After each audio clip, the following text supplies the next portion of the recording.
सरकार किस तरीके से काम कर रही है, विज़न किस तरीके से है, ये सब कुछ हर किसी पहलू पर हम बातचीत करेंगे। और हमारे साथ मेरे साथी भी हैं अजीत सिंह राठी, और हमारे साथ उत्तराखंड सरकार में मंत्री कृषि एवं सैनिक कल्याण मंत्री हैं गणेश जोशी जी। सर बहुत स्वागत है आपका। और राठी जी, इनसे पहला सवाल। नमस्कार गणेश जी, बहुत स्वागत है। और नमस्कार। एबीपी गंगा का महाधिवेशन है, आप आए, आपका बहुत धन्यवाद। आप पूर्व सैनिक भी हैं और सैनिक कल्याण मंत्री भी हैं, तो पूर्व सैनिकों के बारे में, चूँकि अब एक ऐसा इशू आजकल पूरे देश में अग्निवीर वाला हो रहा है, चूँकि आप पूर्व सैनिक हैं और मिनिस्ट्री भी आपके पास है, तो आप बहुत कायदे से इस बात को बता सकते हैं या समझा सकते हैं कि जो विरोध है ये बेवजह है या कोई वजह है? देखिए, वो लोग जिनका राजनीतिक धरातल खिसक गया है, अगर आपने देखा होगा, पहले सीए में कोशिश की, कुछ हासिल नहीं हुआ, फिर किसान आंदोलन में कोशिश की, उत्तर प्रदेश के अंदर क्या हाल हुआ, या इंस्टीट्यूट में क्या हाल हुआ। और आज वो सोच रहे हैं कि इन नौजवानों के कंधे पर बंदूक रखकर शायद कुछ हासिल हो जाए, लेकिन मुझे नहीं लगता कि हासिल होने वाला है, क्योंकि हमने एक सैनिकों का संवाद कार्यक्रम किया था जिसमें रिटायर्ड सारे जनरल्स और एक्स सर्विसमैन थे। और 2 दिन पहले मेरे आवास पर हमने जितने यहाँ के इंस्टीट्यूट हैं जो आर्मी के लिए कोचिंग कराते हैं, उनके चेयरमैन डायरेक्टर्स वहाँ पर थे। और सबसे बड़ी बात, मैं उत्तराखंड के नौजवानों का आभार व्यक्त करना चाहता हूँ कि इस मूवमेंट में उत्तराखंड का युवा नहीं दिखाई दिया। इसलिए नहीं दिखाई दिया क्योंकि देश की सेना का 17.5% की पूर्ति हमारा छोटा सा राज्य करता है। देश की रक्षा करने वाला हर 5वां सैनिक हमारे उत्तराखंड से होता है। आप ज़्यादा दूर मत जाइएगा, अभी पासिंग आउट परेड हुई आई में। उत्तर प्रदेश हमसे कई गुना 8-9 गुना बड़ा प्रदेश है। जहां उत्तर प्रदेश के 50 कैडेट पास आउट हुए, हमारे छोटे से राज्य के 33 कैडेट पास आउट हुए। ये इस बात का संकेत है कि चाहे अधिकारी वर्ग में हो, चाहे सैनिक के रूप में हो, यहाँ के नौजवानों का रुझान सेना के प्रति है। और एक ट्रेंड होता है, डॉक्टर का बेटा डॉक्टर बनना चाहता है, आईएएस का बेटा आईएएस बनना चाहता है, इंजीनियर का इंजीनियर बनना चाहता है, सैनिक का बेटा सैनिक सेना में जाना। मेरे पिताजी फौज में थे, मैं भी फौज में गया। इसीलिए यहाँ पर इस आंदोलन को गति नहीं मिल पा रही है, और विरोध कर रहे हैं तो हमारे मित्र कर रहे हैं, उनके छात्र संगठन कर रहे हैं। अगर आप देखें, कहीं भी आपको युवा नहीं दिखाई देगा। इसके लिए मैं उत्तराखंड के युवाओं को बधाई देता हूँ। और साथ ही जहाँ इस योजना की आप बात कर रहे हैं, देखिए, जितने विश्व के शक्तिशाली राष्ट्र हैं, रशिया, फ्रांस, चाइना, इजराइल, वहाँ पर ये प्रणाली लागू है। और ये कोई नहीं कि हमने इसको ला दिया। मैं आपको उदाहरण दूंगा। जब वाजपेयी जी प्रधानमंत्री थे, हमने एटमिक विस्फोट किया, तो हमने नहीं बनाया था। वो एटम बम तैयार था, जो पूर्व की सरकार आई, उनकी उसको करने की शक्ति हिम्मत नहीं थी। भारतीय जनता पार्टी की सरकार आई, हमने एटमिक ताकत बना दिया। गणेश जी, इसमें देखिए, मैं आपको थोड़ा सा इंटरप्ट करूंगा। आप कह रहे हैं कि हमारे उत्तराखंड के युवाओं ने इसमें कोई योगदान नहीं दिया विरोध करने में, आंदोलन करने में। पूरे कुमाऊं में गिरफ्तारियां हुई, लाठीचार्ज हुआ, क्या था? नहीं, मैं बता रहा हूँ, सिर्फ हल्द्वानी के अंदर, और वो भी हमारे राजनीतिक लोगों ने उनको भड़काया, क्योंकि मेरी उन लोगों से बातचीत थी। उनका विषय यह था कि मैं जब वहाँ पर दौरे पर गया था, कुमाऊं में 2 साल पहले भर्ती की प्रक्रिया शुरू हुई थी। उन्होंने फिजिकल क्वालिफाई कर लिया था, उनका रिटर्न होना था, ऐसे एयरफोर्स के कुछ बच्चों का था। और इस विषय का जब हमने संवाद कार्यक्रम किया, हमने इन विषयों का संज्ञान लिया, रक्षा मंत्री जी से हमने बातचीत की है, और उस समस्या का समाधान होगा। कोई जेन्युइन बात है कि उनको लगता है कि साहब हमने इतनी मेहनत की, और इसीलिए उसमें आयु को भी जो है 21 से बढ़ाकर 23 साल किया गया है। और मैं आपके इस डिबेट के माध्यम से उत्तराखंड के नौजवानों से अपील करना चाहता हूँ, इस योजना को सोचें, समझें पहले बढ़ें और उसके बाद को रिएक्ट करें। अब आप देखिए पहले साल 30,000 प्लस वेतन 30,000 वेतन प्लस भत्ता, और अगर फील्ड में जाएगा फील्ड अलाउंस। सेकेंड ईयर में 33,000, तीसरे साल में 36,000, आखिरी में 40,000 प्लस। और हम देखते हैं हमारे पास लोग आते हैं वैसा बीटेक किया हुआ है, एमटेक किया हुआ है, एमबीए किया हुआ है, 35 साल की उनकी उम्र हो जाती है, उनको रोज़गार नहीं मिलता। जहाँ सीधे 18 साल में उस नौजवान को रोज़गार मिलेगा और 4 साल बाद 25% लोगों को जो है सेना में कंटिन्यू किया जाएगा, 10% लोगों को पैरामिलिट्री फोर्स में लिया जाएगा, 10% लोगों को डिफेंस की सिविल सर्विस में लिया जाएगा। लेकिन गणेश जी मैं इसी बात पे आ रहा था। एक सवाल मेरा है आपसे। कोविड के 2 साल में हमने देखा बहुत अहम जिम्मेदारियां, क्योंकि आपके पास है बहुत अहम विभाग है कृषि और सैनिक कल्याण का। 2 साल में हमने देखा कि बहुत सारी भर्तियां नहीं हो पाई, कई में नियुक्तियां नहीं हो पाई, सब कुछ अटका रहा। बहुत सारे युवा ऐसे हैं उत्तराखंड के जो ओवर एज हो चुके हैं। उम्मीदें बहुत सारी हैं आपसे, उनमें उनको कोई छूट मिलेगी, एज में कोई आयु सीमा में कोई छूट होगी, इसके लिए आपका विजन क्या है? वो युवा बहुत उम्मीदों से आपकी तरफ देखते हैं। अगर आपने देखा होगा पहले इसकी आयु सीमा 21 साल थी। हाँ। सिर्फ उसी को देखते हुए कि कोविड में 2 साल लोगों के बेकार हुए हैं, आयु सीमा को बढ़ाकर 23 कर दिया है, उसी को ध्यान में रखते इस काम को किया गया। अच्छा, इस भर्ती को लेकर जितना विरोध देश के अलग अलग कोने में हुआ, अग्निवीर योजना को लेकर, अग्निपथ योजना को लेकर, उतना विरोध देवभूमि में नहीं दिखाई दिया। मैंने कहा ना, यहाँ के ये उत्तराखंड वीरों की भूमि है। हाँ। राष्ट्रभक्तों की भूमि है।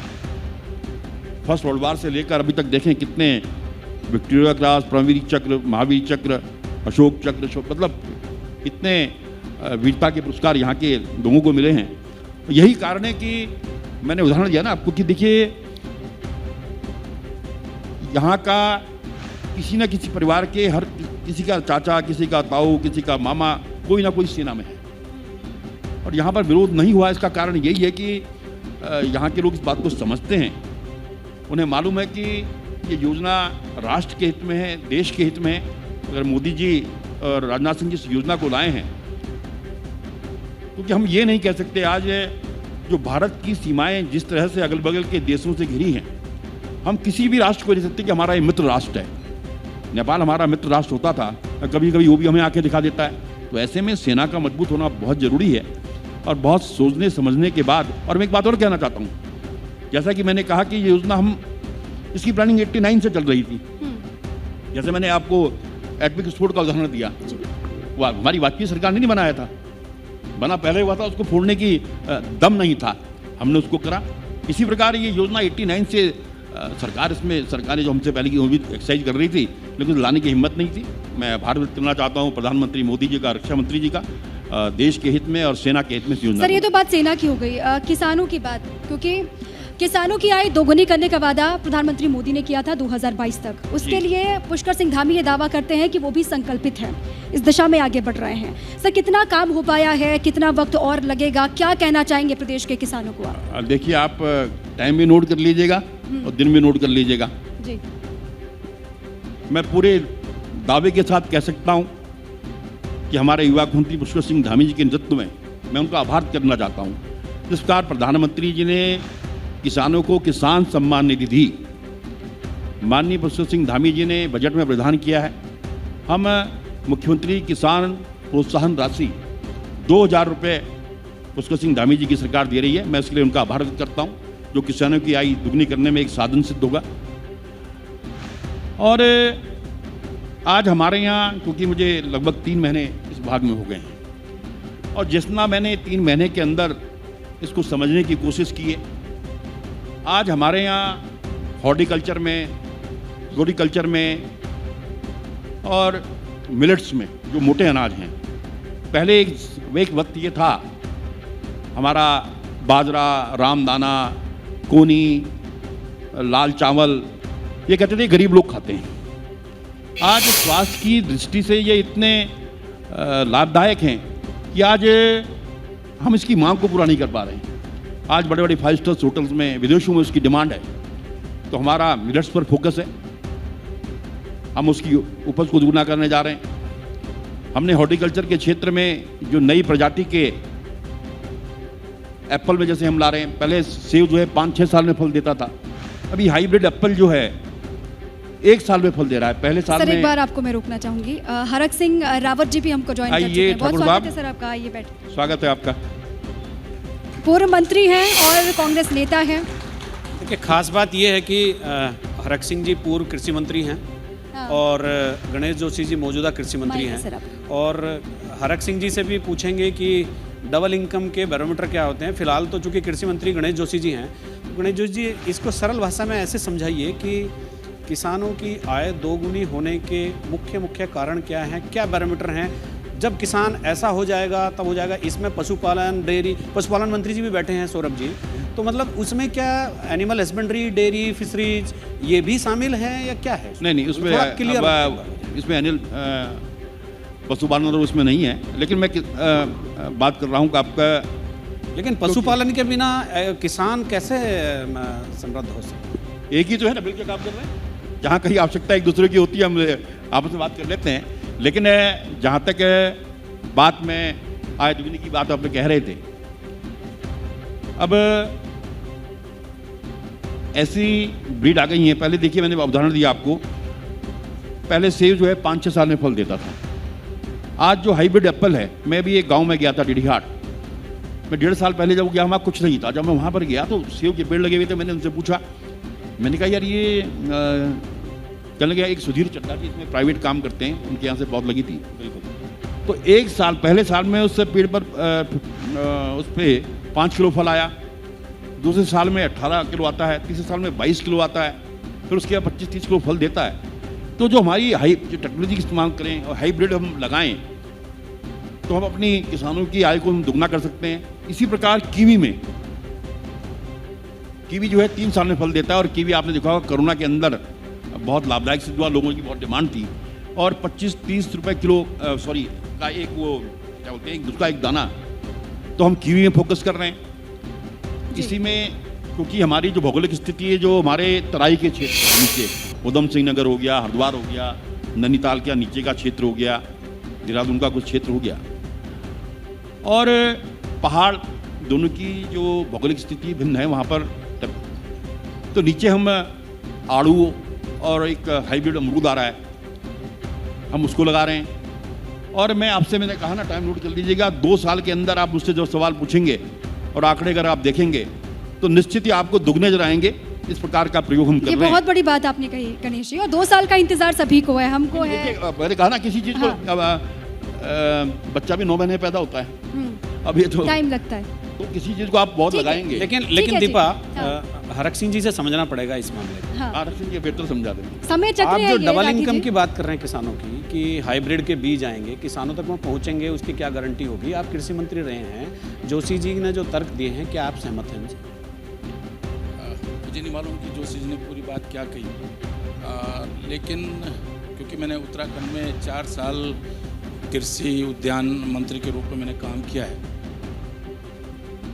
और कुछ मामलों में हिमाचल और कश्मीर, जैसे एप्पल के मामले में आपने बात की, अखरोट के मामले में बात की, तो हम तीसरे पायदान पे हैं। कश्मीर है, हिमाचल है, और उत्तराखंड एप्पल के मामले में तीसरे नंबर पे, और बहुत बड़ा अंतर है। हम 1 मीट्रिक टन के आसपास उत्पादन कर रहे हैं। और मुझे दुख उस समय हुआ जब मैं हॉर्टिकल्चर मिनिस्टर बना और हमारा डायरेक्टर हॉर्टिकल्चर एप्पल की एक पेटी लेकर आया कि साहब ये हमारा हर्सिल का एप्पल है।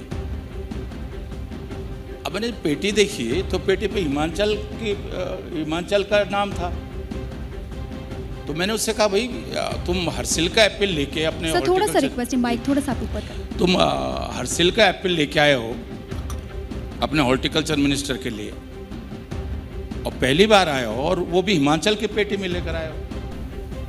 अब हमने कोशिश की, उस समय मैंने मंडी पहले मैदान में अपना शीशी मार्ग बनाती थी, कुछ काम कर लेती थी, तो पहली बार मैं मंडी को पार में ले गया कि पुरोला हर्सिल में हमने कहा पेटियां दें। हमने लखनऊ में, बम्बई में, दिल्ली में एप्पल फेस्टिवल किए, और उत्तराखंड के एप्पल को एक पहचान दी कि उत्तराखंड का एप्पल, हमारा हर्सिल का एप्पल, प्रोला का एप्पल, नैनीताल का एप्पल, जोशीमठ का एप्पल हमारा बहुत ही मीठा भी है और अच्छा भी है। लेकिन दुर्भाग्य से उत्तराखंड ने उस पर बहुत ज़्यादा फोकस नहीं किया और लगभग 1 मीट्रिक टन, हम मतलब बहुत पीछे हैं। अगर 18 मीट्रिक टन पैदा कर रहा है कश्मीर, 8 कर रहा है हिमाचल, और हम तीसरे पायदान पे हैं, और इतना बड़ा गैप है, बहुत बड़ा गैप है। ठीक है। तो मैं सोचता हूँ कि उत्तराखंड जैसे ऑर्गेनिक के क्षेत्र में हम बहुत अच्छा कर सकते थे। बाय डिफॉल्टर उत्तराखंड ऑर्गेनिक प्रदेश है, जैविक प्रदेश है। सिक्किम ने हमसे सीखा है, उनको ट्रेनिंग, हमारी सीड सर्टिफिकेशन, ऑर्गेनिक सर्टिफिकेशन ने ट्रेनिंग उत्तराखंड ने दी है उनको। लेकिन दुर्भाग्य से पूरे देश और दुनिया के अंदर मुझे बहुत सारे दुनिया के ऑर्गेनिक फेस्टिवल में, टोक्यो जापान में, जर्मन में जाने का मौका मिला है, और मैंने देखा लोग पूरी दुनिया के अंदर अगर ऑर्गेनिक के रूप में लोग नाम ले रहे हैं तो सिक्किम का ले रहे हैं। बिल्कुल ठीक है हरक जी। जबकि सिक्किम के लोगों को हमने सिखाया कि कैसे ऑर्गेनिक खेती होगी। ये दुर्भाग्य है। मैं अभी खुद कर रहा हूँ, पैदा अपना कर रहा हूँ। अभी मैंने, जब मैं कृषि मंत्री था, मैंने ऑर्गेनिक लगभग 1 लाख किसानों को ऑर्गेनिक रजिस्ट्रेशन कराया। अभी मुझे जब खुद के लिए ज़रूरत पड़ी, जब हम मार्केटिंग कर रहे हैं ऑर्गेनिक की येलो हिल के नाम से, तो मैंने ऑर्गेनिक बोर्ड के, क्योंकि वो मेरे ही बनाए हुए अधिकारी हैं। सर तो बहुत बदलाव हुए हैं और बहुत बदलाव अभी होने बाकी हैं। आपने बहुत सारी चीज़ें कही, बहुत अहम चीज़ें कही। एक सवाल मेरा सियासी आपसे है। हरक सिंह रावत को कहा जाता है कि वो उत्तराखंड की सियासत में मौसम विज्ञानी है, मौसम विज्ञान है, और वो हवा का रुख भाप करके ये अंदाज़ा लगा लेते हैं कि अगली बार सरकार किसकी बनने वाली है। इस बार सर कोई चूक हो गई आपको लगता है? क्योंकि ये सत्र हमारा है समय चक्र, और कहते हैं कि वक्त का पहिया घूमता है। अभी कहाँ पर आप खुद को पाते हैं और कोई चूक आपको महसूस होती है? देखिए, वैसे तो मैं राजनीतिक सवाल, मैंने राठी जी से कहा था कि मैं राजनीतिक सवाल का ना आप मुझसे पूछना ना मैं जवाब सर, ये दूंगा। तो दर्शक हमारे जानना लेकिन चाहते हैं, बहुत प्रेम करते हैं सर आपसे, बहुत सम्मान है आपके लिए, और इसलिए ये सवाल उनकी तरफ से मुझे बहुत आया था। मैं उत्तराखंड से हूँ, तो मुझे स्पेशली लोगों ने कहा कि आप पूछिएगा जब मिलें तो। देखिए, मैं 2 बातें करना चाहता हूँ। नंबर 1 की बीजेपी छोड़ने का हमारा कोई इरादा था नहीं, नंबर 1। नंबर 2 की ये बिल्कुल सच था कि प्रदेश के अंदर कांग्रेस का वातावरण था। आपको ध्यान होगा, चुनाव जब चल रहे थे, मुझे बहुत प्रदेश के बहुत सारी विधानसभा क्षेत्रों में जाने का मौका मिला। उसके बाद मैंने कुछ न्यूज़ चैनल को, बल्कि आपके चैनल में भी मैंने इस बात को कहा कि कांग्रेस की 37-38 सीटें आ सकती हैं, लेकिन मुझे एक आशंका है, और वो मेरा राजनीतिक अनुभव मजबूत है कि मैं जब भी कहीं चुनाव लड़ता हूं तो मैं झंडे को जोड़ देखता हूं। मैं चाहे हेलीकॉप्टर से लैंड कर रहा हूं, कहीं रथ यात्रा कर रहा हूं, और मैं झंडे को ये देखता हूं कि झंडा लगा कहाँ है। अगर वो बिजली के पोल पे लगा है, पेड़ पे लगा है, तो मैं उसको बहुत महत्व नहीं देता हूँ। लेकिन अगर किसी के घर के छत पे लगा है तो मुझे लगता है कि ये कुछ जिसके झंडा लगा है उसका। तो मैंने उसके बाद ये कहा था कि लोगों में नाराज़ी थी, चाहे रोज़गार को लेकर, महंगाई को लेकर, कोरोना को लेकर, लेकिन इस सबके बावजूद भी कहीं ना कहीं भाजपा का झंडा, एक दिन मैं सहसपुर से लेकर लहसनों तक गया, एक दिन मैं रामनगर तक गया, तो मुझे सड़कों पर सब जगह लोगों के घरों पर जो है भाजपा का झंडा दिखाई दे रहा था। तो मैंने कहा कहीं ना कहीं इस बात को हम, भले ही मैं कह रहा हूँ 37-38 सीटें आएंगी, लेकिन इस बात से इनकार नहीं कर सकते हैं कि माहौल मोदी जी के और भाजपा के पक्ष में। तो ये देखिए, एज ए मंत्री मैं कांग्रेस सरकार में भी मंत्री रहा, भाजपा सरकार में भी मंत्री रहा।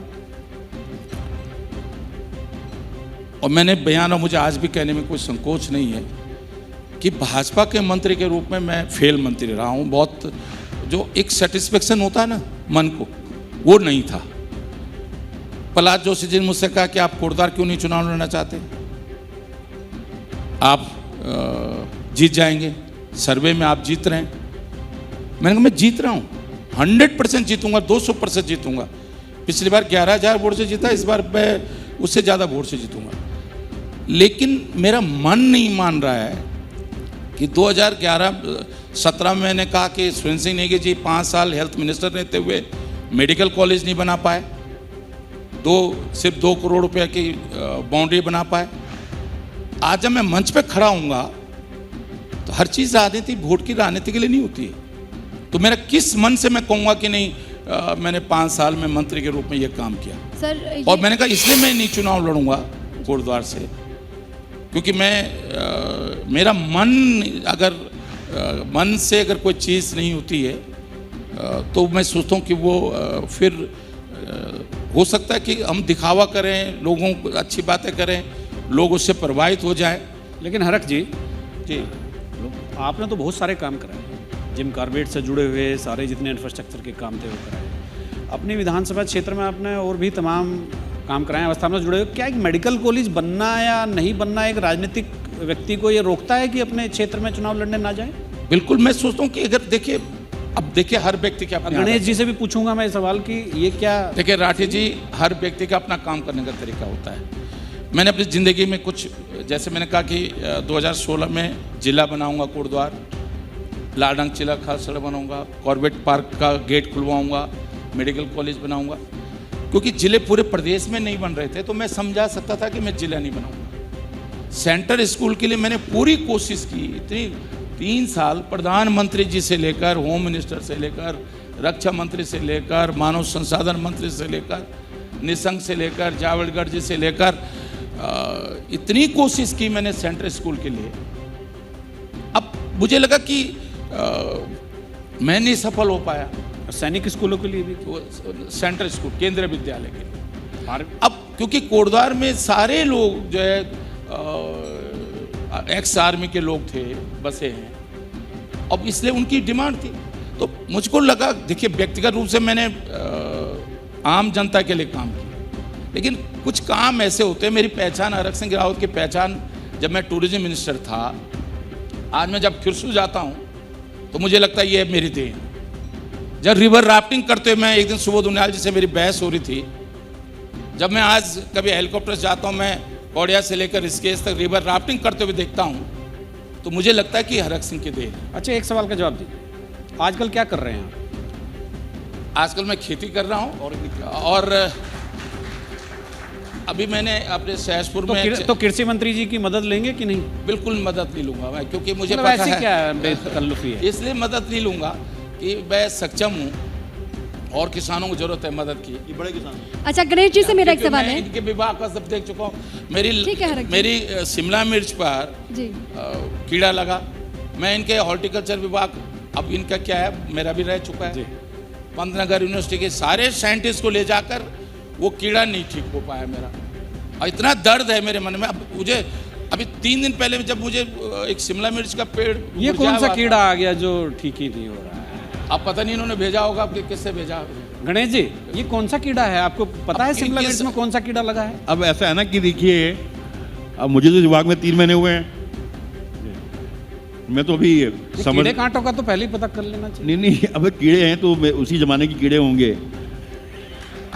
नहीं, मैं इसलिए कह रहा हूँ कि मैं इसलिए कह रहा हूँ वो ठीक है, हंसी मजाक अपनी जगह है, लेकिन कई कई मुझे लगता है कि फिर मैंने खुद पे खुद अपना दिमाग लगाया। हम 6ठी 7वीं 8वीं में कृषि विभाग, कृषि एक विषय होता था जो कि अब नहीं है। अच्छा, आप दोनों में एक समानता और है, आप डिफेंस स्टडी के प्रोफेसर रहे हैं और आप पूर्व सैनिक हैं। अग्निवीर की भी बात चल रही थी थोड़ी देर पहले, आपका क्या हरक सिंह जी के पिताजी भी सैनिक थे, जहाँ तक मुझे जानकारी है। उनका भी सेना से मेरा कई तरीके से है। हाँ। मैं सैन्य विज्ञान का प्रोफेसर रहा हूँ, मेरे पिताजी सैनिक रहे हैं। मैं लेस्डोन, जहाँ गढ़वाल राइफल्स का हेडक्वार्टर है, वहाँ 10 साल से मैं वहाँ MLA रहा हूँ, सैनिक कल्याण मंत्री रहा हूँ। और लेकिन मैं एक बात क्योंकि मैं उस विषय पे मैंने फिर पहले भी आपसे कहा था, मैं बहुत उस विषय पे चर्चा नहीं करना चाहूँगा, क्योंकि वो विषय एक ऐसा विषय है कि अगर उसको पॉजिटिव ढंग से देखो तो वो तो अग्निवीर सकारात्मक योजना है। को हरक जी आप अगर किस उसको तरीके से देखते नेगेटिव हैं? तरीके से देखो हरक जी, जी, अग्निवीर योजना को किस तरीके से देखते हैं? आपकी पार्टी कहती है कि ये युवाओं के साथ छलावा है। देखिए मैं अगर रोजगार और उस दृष्टिकोण से देखेंगे तो ये योजना उपयुक्त नहीं है। अगर जैसे हम एसएसबी था पहले, एसएसबी महिलाओं को ट्रेनिंग करते हैं, अगर व्यापक हित में अगर देखें आप, लेकिन उसके लिए थोड़ा सा तरीका बदलना पड़ेगा कि जैसे हम 50,000 भर्ती कर रहे थे सैनिकों की, पहले हर साल 50,000 भर्ती होती थी, उदाहरण के लिए कह रहा हूँ, तो हम 4 लाख भर्ती करें, तो जिससे कि अगर अग्निवीर में 4 लाख भर्ती करें, जिससे कि जो जितना भर्ती हम पहले करते थे उतनी भर्ती तो कम से कम हो ही हो। एक उद्देश्य के दृष्टिकोण से कि जैसे क्योंकि मैं मिलिट्री साइंस का विद्यार्थी रहा हूँ, हम एसएसबी की ट्रेनिंग कराते थे, महिलाओं को बंदूक चलाना सिखाते थे, क्योंकि कहीं भी देश पर कोई विपत्ति आएगी, देश पे कोई आक्रमण होगा,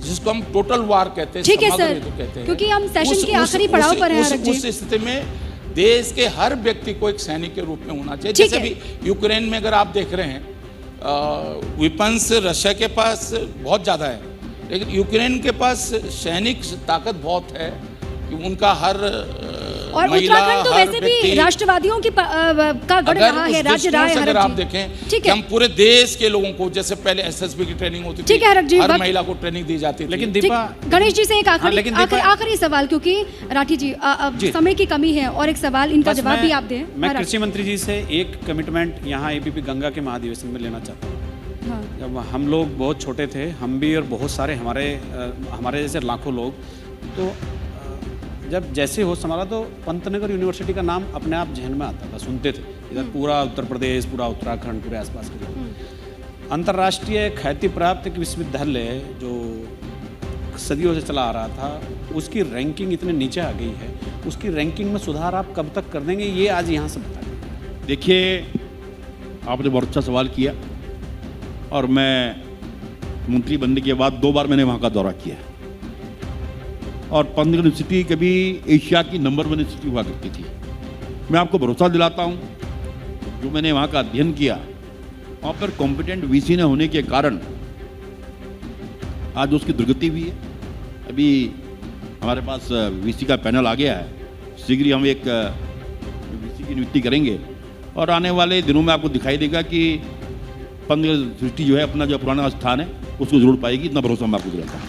ठीक है, बहुत बड़ी और अहम बातें आपने कही हैं गणेश जी, और वक्त की कमी है, इसीलिए आप दोनों का बहुत बहुत धन्यवाद, बहुत शुक्रिया। आप दोनों यहाँ पर आए मंच पर और हर एक सवाल का बेबाकी से जवाब भी दिया, मुकम्मल जवाब दिया, बहुत बहुत धन्यवाद। और जाते जाते मैं चाहूँगी गणेश जी, आपसे आग्रह है कि निशांत थपलियाल जी, जो कि चेयरमैन हैं institute of technology and management के, वो आए।